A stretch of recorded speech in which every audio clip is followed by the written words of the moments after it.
Welcome to ஆண்டர்கான்.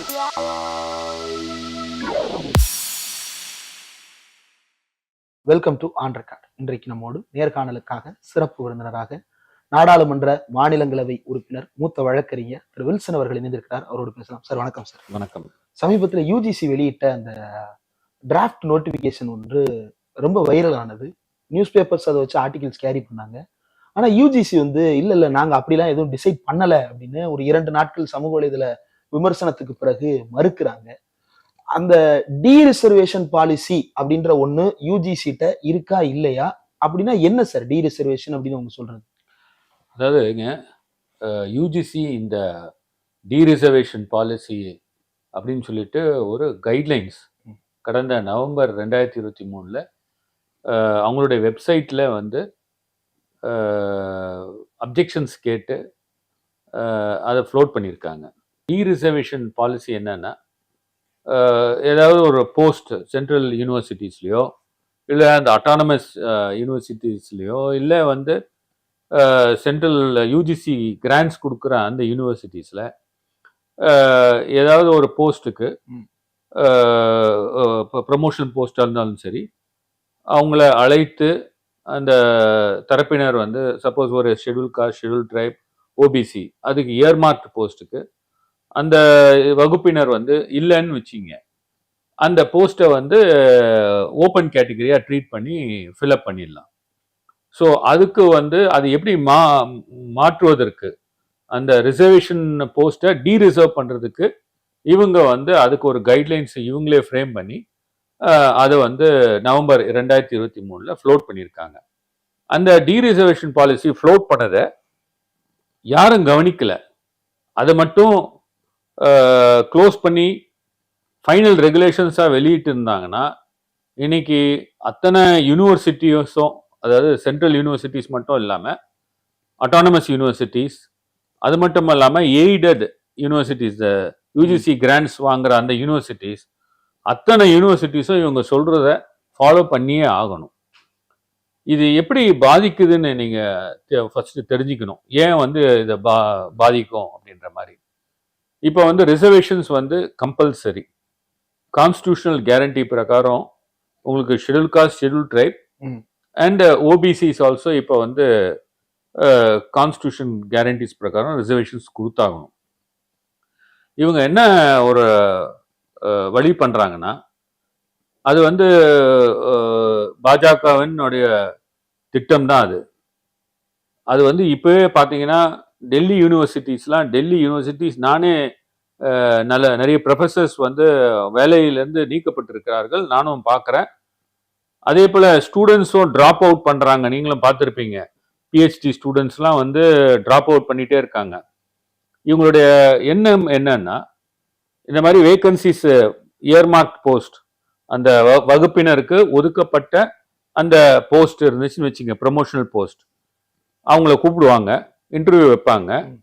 இவங்க இவங்க interview போர்டில் இவங்க தான் உட்கார்றாங்க. உங்களுக்கு தான் தெரியும், ஒரு தரப்பினர் உட்கார்றாங்க, மற்ற வகுப்பினர் வரக்கூடாதுன்றதுதான் அவங்களுடைய எண்ணமே.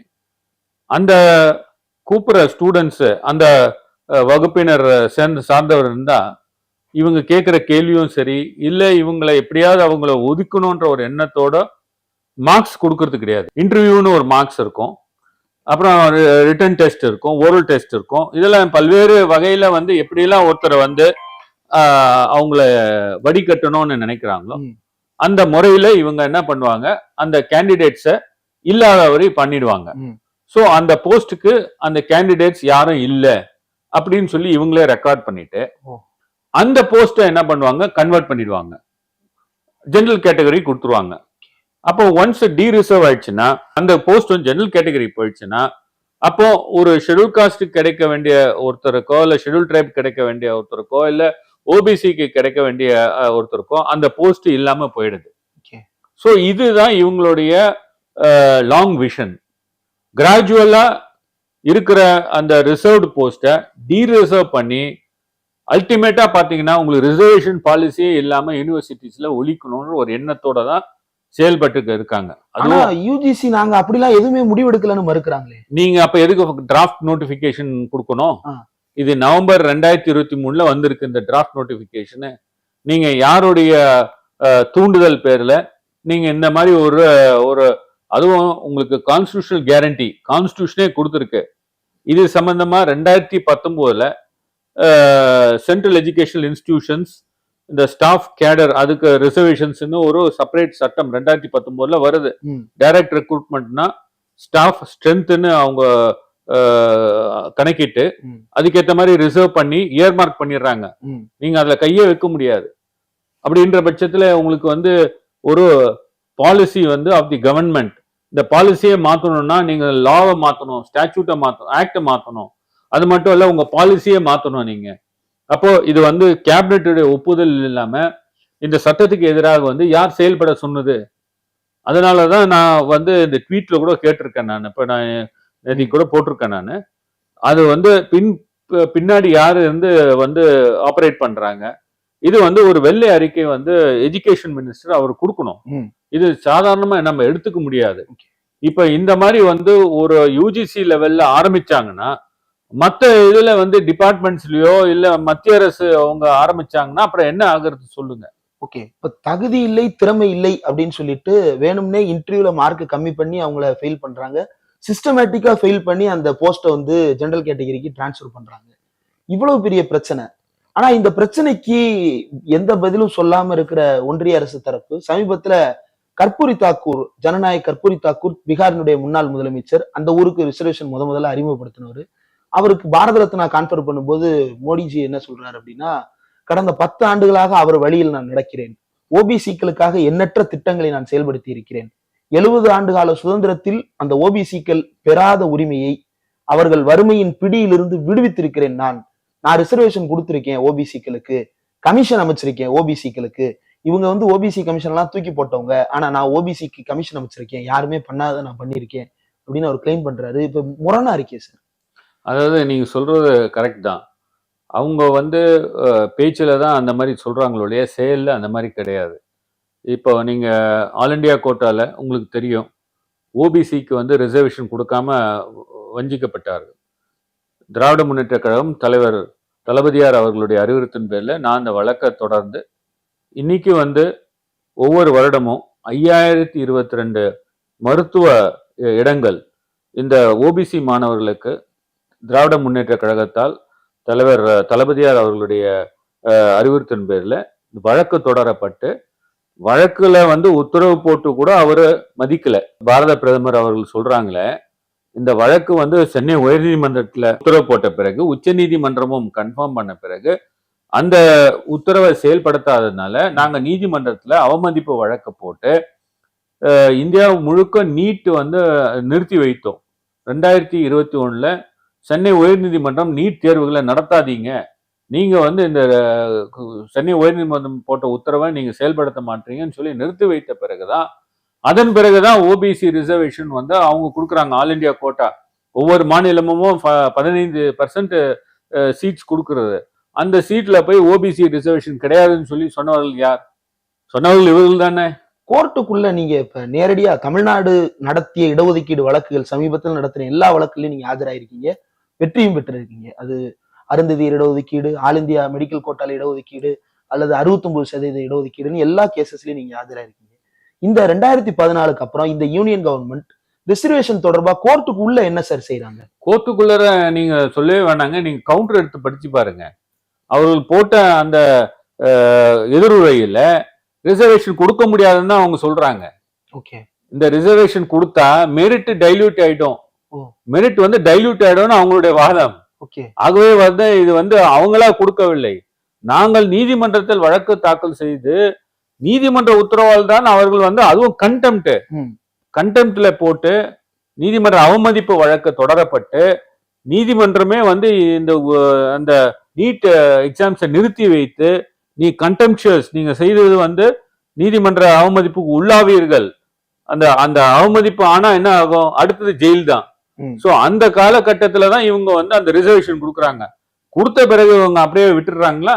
டாக்டர்ஸை வைத்து இவங்க உச்ச நீதிமன்றத்துல இந்தியாவில் உள்ள அத்தனை டாக்டர்ஸும் சேர்ந்து நீல் ஆரிலோ என்ற ஒரு வழக்கை தொடர்ந்தார்கள். அதாவது அந்த கொடுத்த ரிசர்வேஷன் தவறு என்று உச்ச நீதிமன்றத்தில் வழக்கு தொடர்ந்தார்கள். அந்த வழக்கிலும் நாங்க வந்து ஒரு தரப்பினராக இணைத்து கொண்டு திராவிட முன்னேற்ற கழகம் ஒரு தரப்பினராக இணைத்து கொண்டு நான் அந்த வழக்கில் ஆஜரானேன். தலைவர் தளபதியார் அவர்கள் முதல்வராக இருக்கும்போது என்னை அந்த வழக்கை நடத்த சொன்னார். அந்த வழக்குல ஆர்கியூ பண்ணி திராவிட முன்னேற்ற கழகத்தின் முயற்சியால் அந்த வழக்கும் தள்ளுபடி செய்யப்பட்டது. அந்த நீல் ஆரிலோ கேஸை நீங்க வந்து இப்பொழுது உள்ள தலைமை நீதியரசர் தனஞ்சய சந்திரசூட்டும் மற்றும் நீதியரசர் நாகரத்னம்மா அவங்க வந்து 2 பேரும் சேர்ந்துதான் இந்த ஜட்மெண்ட் எழுதியிருக்காங்க. அதுல பாத்தீங்கன்னா எப்படி வந்து ஒரு தாழ்த்தப்பட்ட ஒதுக்கப்பட்ட சமுதாயத்தில் இருக்கவங்க எல்லாம் எப்படி மெயின் ஸ்ட்ரீம் வரணும், அதுக்காக இந்த திராவிட முன்னேற்ற கழகம் எடுத்துக்கொண்ட முயற்சிகள் வந்து உண்மையிலே ஒரு அப்ரிஷியேட் பண்ண வேண்டிய விஷயங்கள் எல்லாம் எழுதியிருப்பாங்க. அதன் முயற்சியால தான் இந்த ரிசர்வேஷன் கூட இவங்க கொடுத்த அந்த ரிசர்வேஷனை எப்படியாவது ஒழிக்கணும்ன்ற வேற ஒரு மெத்தட்ல ட்ரை பண்ணாங்க. அதையும் நாங்க முறியடிச்சிட்டோம். ஓகே, இப்ப இவ்வளவு கேசஸ் நடந்திருக்குது. ஆனா இப்ப அவரு வேற கிளைம்ஸ் என்ன சொல்றாங்கன்னா, முத்ரா லோன் கொடுத்துட்டேன், விஸ்வகர்மா ஸ்கீம் கொடுத்துட்டேன், ஓபிசிஸ் அதை வச்சு டெவலப் ஆயிருவாங்க, ஓபிசிஸ் அதை வச்சு முன்னேறிடுவாங்க அப்படின்னு சொல்றாங்க. ரிசர்வேஷன் ஏன் தேவை? இந்த டி ரிசர்வேஷன் ஒருவேளை இந்த டிராப்ட் என்னதான் பொது சமூகமும் இன்டெலெக்சுவல்ஸும் விழிப்போட இருந்தாலும் அதை தாண்டி பல சட்டங்கள் இப்போ நடைமுறைக்கு வருது. அதை தாண்டி ஆர்டினன்சஸ் பாஸ் ஆகிட்டே இருக்கு. இதனுடைய லாங் டேர்ம் எஃபெக்ட் எப்படி இருக்கும்னு நினைக்கிறீங்க சார்? விஸ்வகர்மா ஸ்கீம் போதுமா? ரிசர்வேஷன் தேவை இல்லையா? அதாவது சார், ரிசர்வேஷன்ஸ் இருந்தாதான் சார். ஏன் ரிசர்வேஷன்ஸ் எல்லாருக்கும் தெரியும். பல நூறாண்டுகளுக்கு முன்பு ஒரே ஒரு டைப் ஆஃப் கம்யூனிட்டி தான். அவங்க எல்லாத்துலேயும் கவர்மெண்ட் உத்தியோகத்துலேயும் சரி, படிப்புலேயும் சரி, அவங்க தான் கம்ப்ளீட்டாக டாமினேட் பண்ணிட்டு இருந்தாங்க. அதனால ஒரு ரிசர்வேஷன்ஸ் கொடுக்கணும்னு சொல்லி நீங்கள் தமிழ்நாடு தான் அதுக்கு முன்னோடியே கம்யூனல் ஜியோ 1921 கம்யூனல் ஜியோவை கொண்டு வந்தாங்க. இருக்கிற அந்த டைப் ஆஃப் கம்யூனிட்டி அவங்களுக்கே இவங்க ரிசர்வேஷன்ஸ் கொடுத்தாங்க. அந்த அளவுக்கு அவங்க கொண்டு வந்தாங்க.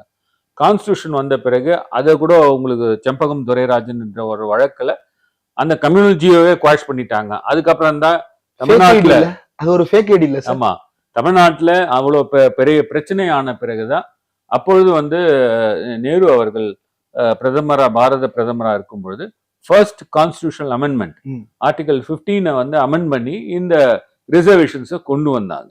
அதனால தமிழ்நாடு தான் முன்னோடி. அந்த ரிசர்வேஷன்ஸ் ஏன் கொண்டு வந்தாங்கன்னா, இதை மெயின் ஸ்ட்ரீம்ல வராம இருக்காங்க. இந்த ஒதுக்கப்பட்ட தாழ்த்தப்பட்ட இவங்கெல்லாம் வந்து ஒடுக்கப்பட்ட இவங்கெல்லாம் வந்து எப்படியும் வந்து பலன் பெறணும், அவங்களும் வந்து எஜுகேஷன் வந்து கோர்சஸ்லாம் எடுக்கணும், அதே போல அவங்களும் கவர்மெண்ட் ஜாப்ஸ் வந்து அவங்களுக்கு கிடைக்கணும் என்ற ஒரு எண்ணத்துல தான் இந்த ரிசர்வேஷன் ஸ்கீமே கொடுத்தது. இந்த பாசிட்டிவ் டிஸ்கிரிமினேஷன் சொல்லுவாங்க.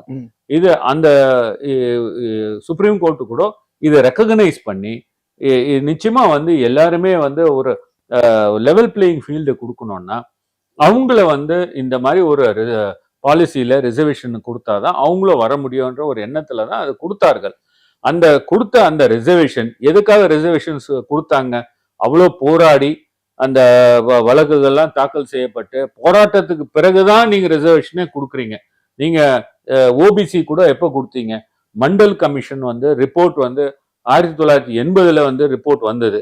ஆனா 10 வருடம் வந்து அது வந்து ஒரு கபோர்ட்ல இருந்தது. அதை வந்து இம்ப்ளிமெண்டே பண்ணல.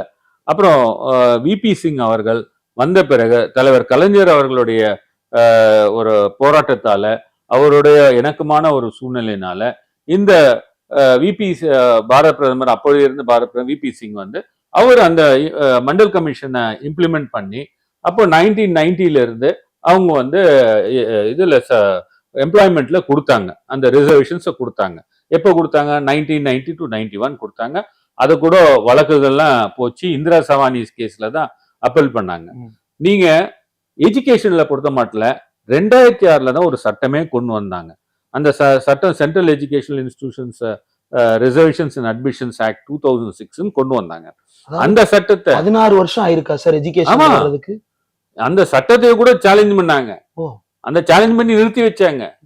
அதுக்கப்புறம் அதையும் வந்து வழக்கு தள்ளுபடி செய்து உச்ச நீதிமன்றம் வந்து இல்ல சரியான ரிசர்வேஷன்ஸ் தான் இது கான்ஸ்டியூஷன் பிரகாரம் கொடுக்குறாங்க, கான்ஸ்டியூஷனல் அமெண்ட்மெண்ட் கொண்டு வந்ததுனால அந்த ரிசர்வேஷனை கொடுத்தாங்க.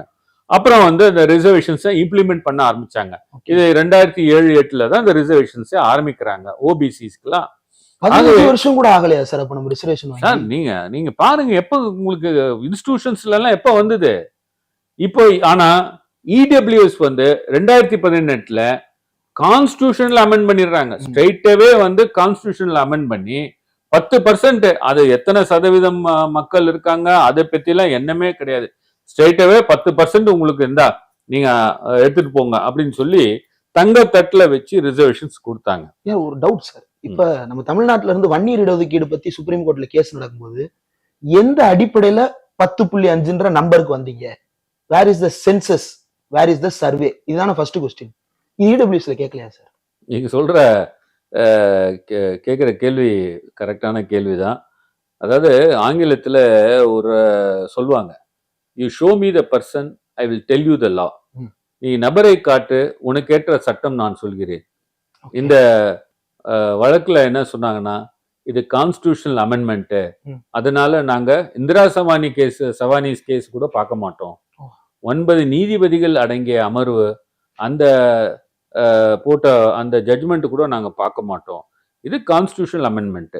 கான்ஸ்டிடியூஷனல் அமெண்ட்மெண்ட்னா எங்களுடைய பார்வையே ஒரு வேற மாதிரி இருக்கும். நாங்க அந்த அந்த அளவுக்கு பேசிக் ஃபீச்சர் ஆஃப் கான்ஸ்டிடியூஷனை வயலேட் ஆகுதா இல்லையா அதை தான் நாங்க பார்ப்போம். இது பேசிக் ஃபீச்சர் ஆஃப் கான்ஸ்டிடியூஷன்ஸ் வயலேட் ஆகல, இது வந்து இந்த ரிசர்வேஷன்ஸ் வேற, உங்க ரிசர்வேஷன்ஸ் வேற, இவங்களுக்கு ரிசர்வேஷன் வேற, அவங்களுக்கு ஒரு சட்டம் வேற, இவங்களுக்கு ஒரு சட்டம் வேற, இப்படிதான் சொல்லியிருக்காங்க. இதுல இன்னும் ஒரு ஆச்சரியப்படக்கூடிய ஒரு விஷயம் என்னன்னா, 2 நீதிபதிகள் ரிசர்வேஷனே கூடாது, போக போக ரிசர்வேஷனை எடுத்துடுங்க அப்படின்றாங்க. நீங்க என்ன சொல்வீங்க? இது வரைக்கும் ஒன்றிய அரசு அதை எதிர்த்து ஒரு கிளாரிபிகேஷன் பெட்டிஷன் ஏதாவது போட்டாங்களா? போடல. அவங்க அந்த வழக்கு நடக்கும் போது ஒரு சின்ஹோ கமிஷன் என்ற ஒரு ரிப்போர்ட்டை வைத்து கொண்டு, இந்த சின்ஹோ கமிஷன் ரிப்போர்ட்னால பேசிஸ்னால தான் நாங்கள் இடபிள்யூஎஸ் 10% கொடுத்தேன்னு சொல்றாங்க. அந்த சின்ஹோ கமிஷனை ஆராய்ந்து பார்த்தா, நாங்கள் திராவிட முன்னேற்ற கழகத்தில் அந்த 10% எதிர்த்து முதல்ல அந்த வழக்கு, அந்த கான்ஸ்டிடியூஷனல் அமெண்ட்மெண்ட் வந்தபோது வழக்கு தொடர்ந்தது திராவிட முன்னேற்ற கழகம் தான். சென்னை உயர்நீதிமன்றத்தில் வழக்கு தொடர்ந்தோம். உச்ச நீதிமன்றத்துக்கு அது டிரான்ஸ்ஃபர் ஆகி போய் அந்த வழக்கிலும் ஆஜராகி நான் வாதிட்டேன், தலைவர் தளபதியார் அவர்களின் அறிவித்தின் பேரில். அதுக்கப்புறம் ரிவ்யூவும் நாங்கள் தான் போட்டோம். ரிவ்யூவும் தள்ளுபடி பண்ணிட்டாங்க. அவங்க கொடுக்கணும், இதை வந்து இம்ப்ளிமெண்ட் பண்ணோன்ற ஒரு எண்ணத்தில் இருந்துட்டாங்க. ஸோ அந்த 10% இன்னைக்கு இம்ப்ளிமெண்ட் ஆகி இருக்கு. அதாவது ஏன் இதெல்லாம் சொல்ல வந்தேன்னா, யாருக்காக நீங்க வந்து schedule caste, schedule tribe, backward class reservation கொண்டு வந்தீங்களோ, மெயின் ஸ்ட்ரீம்ல வராம போயிடுறாங்களேன்னு சொல்லி அவங்கள கொண்டு வரும்போது, ஏற்கனவே மெயின் ஸ்ட்ரீம்ல இருக்கவங்களுக்கு மறுபடியும் ஒரு 10% கொடுத்தீங்கன்னா என்ன அர்த்தம் சொல்லுங்க? இதெல்லாம் யார் கேட்கறது? இந்தியாவில் மெஜாரிட்டி பார்த்தீங்கன்னா யாருன்னு பார்த்தீங்கன்னா, நான் அந்த schedule caste, schedule tribe, backward class, OBCs தான் மெஜாரிட்டியே. அவங்க தான் இன்னைக்கு வந்து 88% to 90% ஆகுறாங்க. அவங்களுக்கே இந்த கதின்னா 27% தான் இன்னைக்கு இருக்கு. இன்னைக்கு caste census, OBCs caste census எடுக்கவே இல்லை. நீங்க வந்து தொண்டை தண்ணிக்கு போக கத்தி குச்சிலிட்டாலும் அதை பற்றி அவர்கள் கவலைப்பட போவதில்லை. ஏன் சார் அந்த இப்ப 2011 சென்சஸ் எடுத்தாங்க, ஃபர்ஸ்ட் கேஸ்ட் சென்சஸ் எடுத்தாங்க, அதுக்கப்புறம் சோசியோ எக்கனாமிக் சென்சஸ் தனியா ஒன்று எடுத்தாங்க. இந்த 2 சென்சஸ் பத்தியும் எஸ்சி எஸ்டி பாப்புலேஷனை ரிலீஸ் பண்ணிட்டாங்க, ஓபிசி பாப்புலேஷன் டேட்டாவை மட்டும் ரிலீஸ் பண்ணாம இருக்கிறாங்க. ஏன் சார்? சார் அதுதான் இப்போ உங்களுக்கு வந்து 1931 இந்த காஸ்ட் சென்சஸ் எடுத்தாங்க. அதன் பிறகு நீங்க சொல்றபடி 2011 எஸ்சிசிசி, சோஷியோ எக்கனாமிக் காஸ்ட் சென்சஸ், அது பேரே சோஷியோ எக்கனாமிக் காஸ்ட் சென்சஸ். அந்த காஸ்ட் சென்சஸ் எல்லா வகுப்பினரும் யார் யார் எவ்வளவு பேர் இருக்காங்கன்றதுக்காக தான் 4800 கோடி செலவுல 4800 crores அந்த செலவுல இந்த காஸ்ட் சென்சஸ் எடுத்தார்கள். இந்தியா முழுக்க மாநிலங்கள் உடைய இதோட ஒத்துழைப்போட இந்த காஸ்ட் சென்சஸ் நடைபெற்றது. கிட்டத்தட்ட 2015-16 கிட்ட நெருக்கத்தில் இந்த டேட்டாஸ்லாம் வந்துடுது. அந்த டேட்டாஸ் கரெக்டாக இருக்கா இல்லைன்னு சொல்லி மறுபடியும் அதை கிராஸ் செக் பண்ணாங்க. இந்த கிராஸ் செக் பண்ணதில் 98 86% இது அக்யூரேட்டா இருக்கு அப்படின்னு சொல்லி அக்யூரசி ரிப்போர்ட்டும் வந்துடுது. ஆனா இந்த காஸ்ட் சென்சஸ்ல இந்த பேக்வர்ட் கிளாஸ் உடைய டேட்டா வந்து அவங்க வெளியிட விரும்பவில்லை. ஏன் வெளியிட விரும்பவில்லைன்னா, அந்த வெளியிட்டாங்கன்னா அந்த ஓபிசிக்கு வந்து 27% வந்து கூடுதலாக 50% மேல போகுது. ஸோ இந்த ரேஷியோ வந்து கொடுத்தாங்கன்னா இன்னைக்கு வந்து ஓபிசி எல்லாரும் இந்த ஜாப்ஸ், கவர்மெண்ட் ஜாப்ஸ்லேருந்து எஜுகேஷனல் இன்ஸ்டிடியூஷன்ஸ்லேருந்து ரிசர்வேஷன்ஸ் அதிகப்படுத்தணும், அவங்க அதிகமாயிடுவாங்க. இதை வந்து தடுத்து நிறுத்தணும். அதனால என்ன பண்ணாங்க, அவங்க உடனே என்ன பண்ணாங்க, இந்த கேபினெட் வந்து கூடி, அப்போ வந்து பிரைம் மினிஸ்டர், இப்பொழுது பிரைம் மினிஸ்டர் தான் அப்பவும் இருந்தாங்க, அவங்க வந்து நீத்தி ஆயோக்கு வந்து இந்த டேட்டா பொறுத்த மட்டும் அமுச்சு விட்டுருவோம், இந்த ஓபிசி டேட்டா பொறுத்த மட்டும் நீத்தி ஆயோக அமுச்சு விட்டுருவோம், அவங்க முடிவு பண்ணி அதை வைத்து கொண்டு நாம் வந்து அவங்க முடிவு பண்ணி அனுப்பிச்சிட்டாங்கன்னா அப்புறம் ரிலீஸ் பண்ணலாமா இல்லையான்றது முடிவு எடுப்போம். இதுதான் நடந்தது. நித்தி ஆயோக்கும் கேஸ்ட் சென்சஸுக்கு என்ன சம்பந்தம்? கமிட்டியில அந்த மாதிரி ஒரு டிசிஷன். ஓகே. அந்த நித்தி ஆயோக்கு இன்னைய வரைக்கும் அந்த டேட்டா அனுப்பப்படவில்லை. நித்தி ஆயோக்கும் போகாம அப்படியே வைத்து கொண்டார்கள். நான் எப்படி நாங்கள்லாம் இதுக்கு தெரிய வந்ததுன்னா, நானே வந்து மகாராஷ்டிரால ஓபிசி ரிசர்வேஷன்ஸ் லோக்கல் பாடி எலெக்ஷன்ஸ்ல கொடுக்க மறுத்தார்கள். அப்ப அதுக்காக நான் வந்து அந்த மகாராஷ்டிரா மாநிலத்தில் உள்ள ஒரு ஒரு குரூப்புக்கு நான் அப்பியர் ஆனேன், உச்ச நீதிமன்றத்தில் அப்பியர் ஆகும்போது நான் உச்ச நீதிமன்றத்தில் என்னுடைய வாதம் என்னன்னா, இந்த மாதிரி வந்து எஸ்சிசிசி டேட்டாலாம் எடுத்துட்டு இந்த மாதிரி வச்சிருக்காங்க, இந்த டேட்டால 98.86% அக்யூரேட்னு சொல்லி சொல்றாங்க, இதை கொடுத்தாங்கன்னா அந்த எவ்வளவு பர்சன்டேஜ் ஆஃப் ஓபிசி இருக்குன்றது தெரியும், நீங்க வந்து ஒரு தடை உத்தரவு மாதிரி போட்டு வச்சிருக்கீங்க, எவ்வளோ எம்பரிக்கல் டேட்டா அந்த பேசிஸ்ல தான் நீங்க சீட்ஸை கொடுக்கணும்னு சொல்றீங்க, இந்த டேட்டா இவங்க கையில இருக்கு, இந்த டேட்டாவை கொடுக்க சொல்லுங்க அப்படின்னு சொல்லும் போது, மத்திய ஒன்றிய அரசுல வந்துட்டு என்ன சொல்றாங்கன்னா, இந்த டேட்டா வந்து அக்யூரேட் இல்லைன்னு போய் சொல்றாங்க. அது உங்க கேஸ்ல தான் அது சொன்னாங்களா? உச்ச நீதிமன்றத்துல வந்து சொல்றாங்க இந்த டேட்டா அக்யூரேட் இல்லைன்னு சொல்லி. ஆனா பாராளுமன்ற நடவடிக்கைகள்ல கொஸ்டின்ஸ்லாம் கேட்டு இதே ரெஜிஸ்டர் ஆஃப் சென்சஸ் கொடுத்த பதில் என்னன்னா 98.86% அக்யூரேட் ஜென்யூன் அப்படின்னு சொல்லி சொன்னவங்க இதை வந்து ஓபிசிக்கு கொடுக்க கூடாது, ரிசர்வேஷன்ஸ் கொடுக்க கூடாது என்ற எண்ணத்துல இருந்தவர்கள் இதை வந்து நீதிமன்றத்துல சொன்னாங்க. ஆகவே பாத்தீங்கன்னா நீங்க ஓபிசிக்கு யார் ஆதரவாக இருக்கிறார்கள்? இன்னைக்கு ஓபிசிக்கு எதிராக இருப்பவர்கள் இந்த ஒன்றிய அரசு தான். இப்ப நான் எல்லாமே நடந்ததெல்லாம் உங்களுக்கு சொல்லிட்டு வரேன், ஒன்னும் சொல்லிட்டு வரேன். இவர்கள் எண்ணத்துல வந்து இந்த ரிசர்வேஷன்ஸ் வந்து இப்ப அடுத்ததுங்க நேஷனல் லா யூனிவர்சிட்டி இருக்கு. அந்த நேஷனல் லா யூனிவர்சிட்டி எல்லா மாநிலத்திலும் இருக்கு.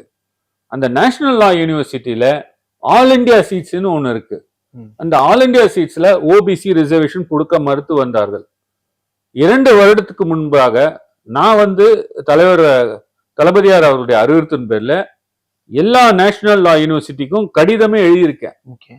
அவர்களுக்கு கடிதம் எழுதுவது மட்டும் இல்லாமல், நீங்க வந்து ரிசர்வேஷன்ஸ் ஓபிசிக்கு கொடுக்கலன்னா நான் நீதிமன்றத்தை நாட வேண்டியது இருக்கும், உச்ச நீதிமன்றத்தை நாட வேண்டியிருக்கும்னு சொல்லி அவங்களுக்கு ஒரு கடிதமும் எழுதியிருக்கேன்.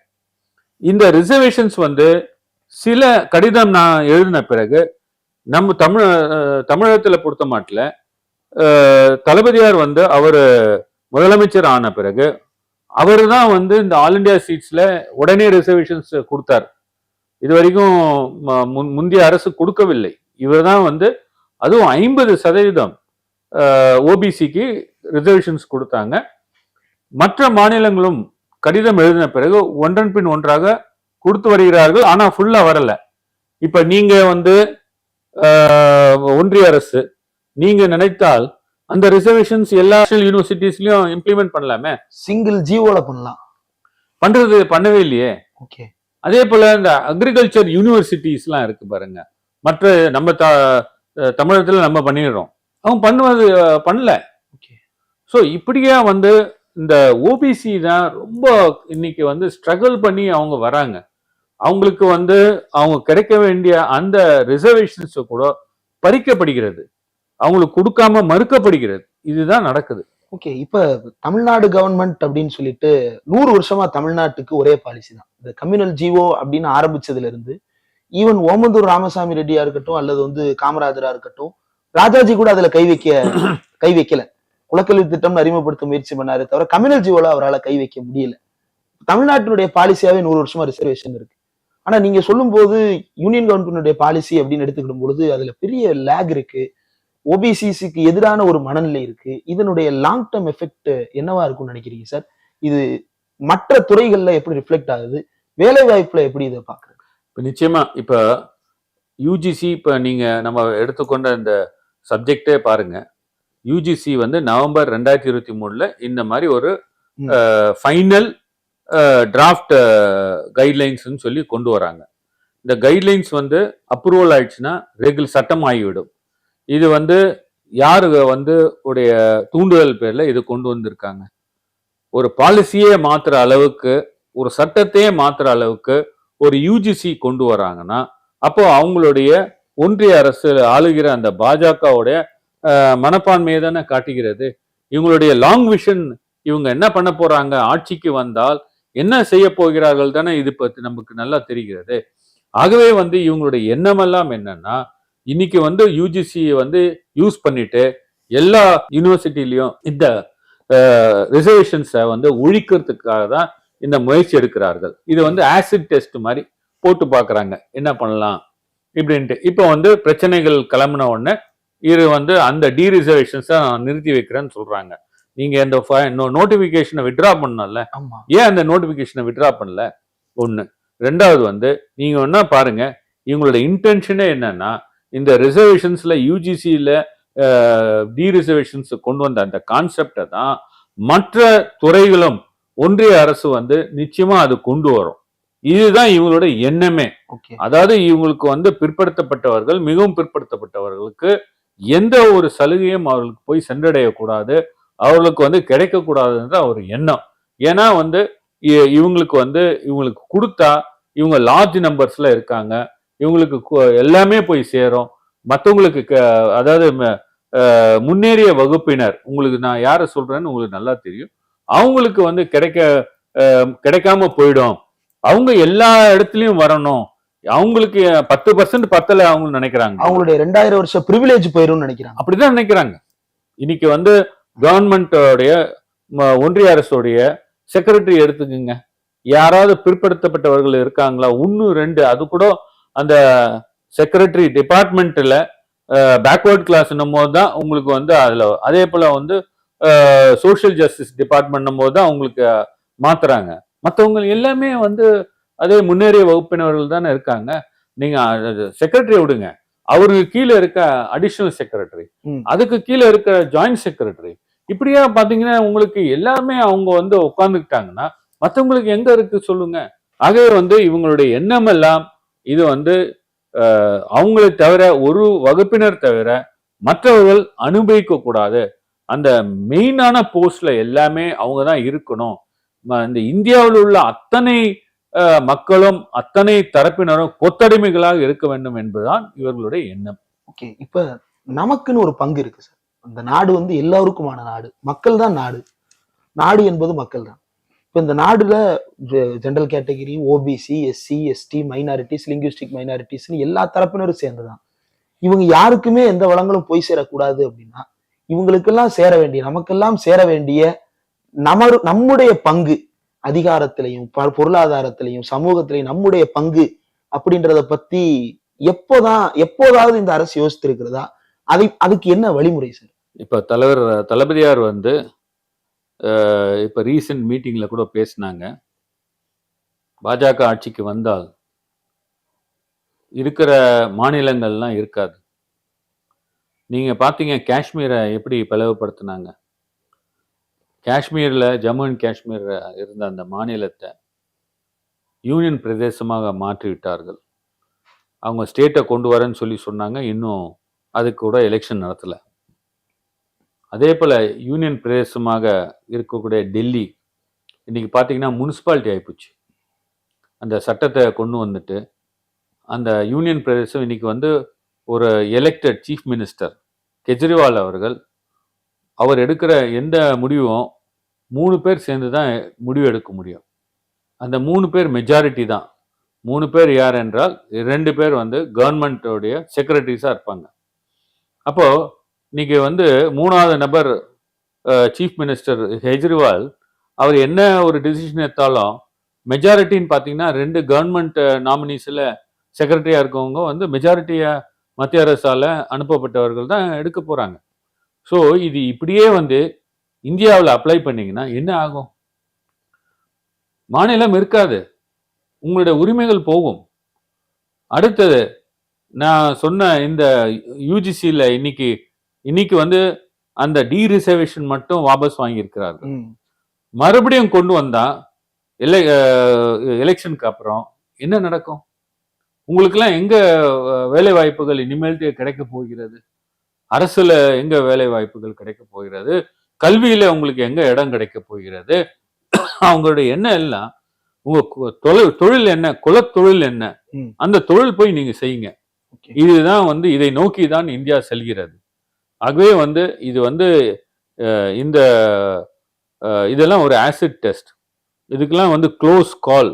இது வந்து நமக்கு வந்து கிளியரா இது நமக்கு தெரிகிறது. இது போற நீங்க ஒன்னா எடுத்துக்குங்க, இவர்கள் ஆட்சிக்கு வந்தால் அரசியலமைப்பு சட்டம் என்று ஒன்றே இருக்காது. இப்போ நம்ம இந்த கான்ஸ்டியூஷன் தான் நம்மளை எல்லாம் பைண்ட் பண்ணி கொண்டு போது, நமக்கு உள்ள உரிமைகள் வந்து இதுல கொடுத்துருக்கு. இதன்படி தான் நம்ம வந்து பேச்சு உரிமையிலிருந்து எல்லா உரிமையும் நம்ம வந்து நீதிமன்றத்தால பாதுகாக்கப்படுகிறது. இந்த கான்ஸ்டியூஷனே எடுத்துட்டா கடைசியில் என்ன இருக்கும்? ஒண்ணுமே இருக்காது. ஆகவே நம்ம வந்து கஷ்டப்பட்டு போராடி நம்ம வந்து விடுதலை பெற்று இந்த அரசியலமைப்பு சட்டம் வந்து நம்ம எல்லாம் ஏற்றுக்கொண்டு இன்னைக்கு கிட்டத்தட்ட 73 ஆண்டுகள் வந்தாகிவிட்டது. இப்ப என்ன ஆக போகுதுன்னா, நம்ம பின்னாடி எப்படி 100 வருடத்துக்கு பின்னாடி இருந்தோமோ அதுதான் இப்ப நடக்க போகுது. அது வந்து நிச்சயமா வந்து இவர்கள் ஆட்சிக்கு வந்தால் இது நடக்கும். நிறைவா ஒரே ஒரு கேள்வி சார். அரசு துறை வேலை வாய்ப்பு அப்படின்றது இந்தியாவில் 1% 1.5% தெரியல. 80%க்கும் மேல இந்தியா முழுக்க வந்து அன்ஆர்கனைஸ்டு செக்டார் தான். அதுல எந்த ரிசர்வேஷனும் கிடையாது. ரிசர்வ்டு அப்படின்றது ரொம்ப கொஞ்சம் தான். இப்போ இந்த பிரைவேட்ல ரிசர்வேஷன் வேணும் அப்படின்றது தான் வந்து அடுத்த கட்டமா நம்ம வைக்க வேண்டிய கோரிக்கைன்னு போயிட்டு இருக்கிற நேரத்துல இருக்கிற ரிசர்வேஷனுக்கே இது வந்திருக்கு. சமீபத்துல ஒரு கட்டிங் பார்த்தேன் சார்.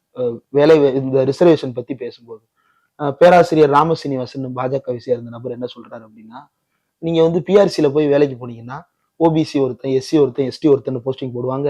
நீங்க அப்பெல்லாம் போகாதீங்க, நீங்க ஜெயவிலாஸ் போங்க, அங்க போனீங்கன்னா உங்களை தட்டி பார்ப்பாங்க, உங்களுக்கு வேலை கொடுத்துருவாங்க. அந்த நிலைக்கு நம்ம மாறணும். எஸ்சி எஸ்டி ஓபிசின்னு வேலை கொடுக்கறத மாதிரி மாத்திட்டு நம்ம தோலை தடவி பார்த்து வேலை கொடுக்குற நிலை வரணும் அப்படின்னு ஓப்பனாவே பேசுறாங்க. இவ்வளவு ஓப்பனா பேசிட்டாங்க. இது வந்து தேசிய அளவுல மற்ற கட்சிகள், இப்போ திமுக தமிழ்நாட்டுல தொடர்ந்து குரல் கொடுக்கிறது, மற்ற விஷயங்கள் விமர்சனம் இருந்தாலும் இதுல வந்து ரொம்ப ஸ்ட்ரிஞ்சென்ட்டா திமுக குரல் கொடுத்திருக்கிறது. மற்ற மாநிலத்தில் இருக்கக்கூடிய கட்சிகள் இந்த சூழ்நிலையை புரிந்திருக்கிறார்களா? அவர்கள் புரிந்திருக்க வேண்டும், போராடுகிறார்கள். ஆனால் உங்களுக்கு தான் தெரியும், என்ஃபோர்ஸ்மெண்ட் டைரக்டரை வைத்து கொண்டு இடி வழக்கு, சிபிஐ வழக்கு அப்படின்னு போட்டுட்டு அவங்களுக்கு அந்த வழக்குகள் பற்றியே நினைக்கும்படியாக செய்கிறார்கள். நிச்சயமாக இதுக்கெல்லாம் வந்து ஒரு வழி பிறக்கும். அதான் இந்தியா கூட்டணி வந்து இவங்க நினைக்கிறாங்க, அது வந்து இந்த மாதிரி ஒரு வழக்குகள் போட்டால் வந்து பயந்துருவாங்கன்ட்டு. நிச்சயமா நம்ம ஒரு நாடு வந்து 2024 இன்னொரு விடுதலைக்காக போராட வேண்டும். அந்த போராட்டம் நிச்சயமாக பெரிய அளவில் நடக்கும். அதில் வெல்வதற்கு வாய்ப்புகள் நிறையவே இருக்கிறது. நிறைய விஷயங்கள் எங்களோட பகிர்ந்துட்டீங்க சார். உங்களுடைய இந்த நேரத்தை ஒதுக்கி எங்களுக்காக நேர்காணல் தந்ததற்கு மிக்க நன்றி. நன்றி, வணக்கம்.